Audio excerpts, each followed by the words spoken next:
I do welcome this motion brought to the House today. The scenes we have seen over this last evening and in previous evenings in various parts of Northern Ireland are totally unacceptable. There can be no place in our society for violence or the threat of violence, and it must stop. Just as it was wrong in the past and was never justified, so it is wrong now and cannot be justified. The injury to frontline officers, victims terrorised, damage to people's property, the harm to Northern Ireland's image in this our centenary year has taken us backwards. And no brick, no bottle, no petrol bomb thrown has achieved or can ever achieve anything but destruction, harm and fear. We are indebted to the police officers who stand between order and those who prefer anarchy. We are also indebted to all those political representatives, community leaders, parents, pastors and others who have sought to calm tension and urge restraint. Rioting, criminality and wanton destruction destroys lives, livelihoods and brings fear and misery to local communities. It is not in the name of the people who live in the areas impacted, and I have spoken to some of those people, and it's certainly not in their name.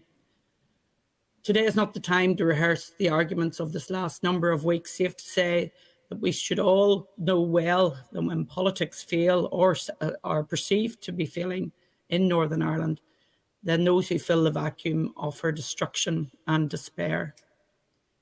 We cannot allow a new generation of our young people to fall victim to that path or be preyed upon by some who prefer the shadows to the light. So political problems require political solutions, never street violence. Northern Ireland is faced with a number of deep and significant political challenges in the time ahead, and collectively we must work through those challenges, because responsible leadership will not cherry pick the problems that are easiest.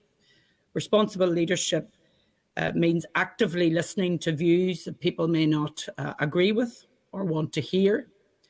Responsible leadership will not deny the existence of the most politically difficult challenges or wish them away. And responsible leadership will not leave things to fester or to worsen. And in this Assembly, our democratic forum, we will always have our differences. We will always have our different legitimate expectations. But the only bedrock on which we can move forward successfully is to recommit ourselves to redouble our efforts to solve each and every one of the challenges we face through politics.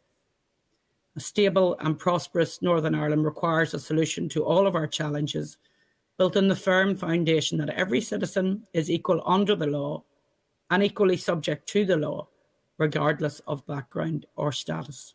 Thank you, Mr. Speaker.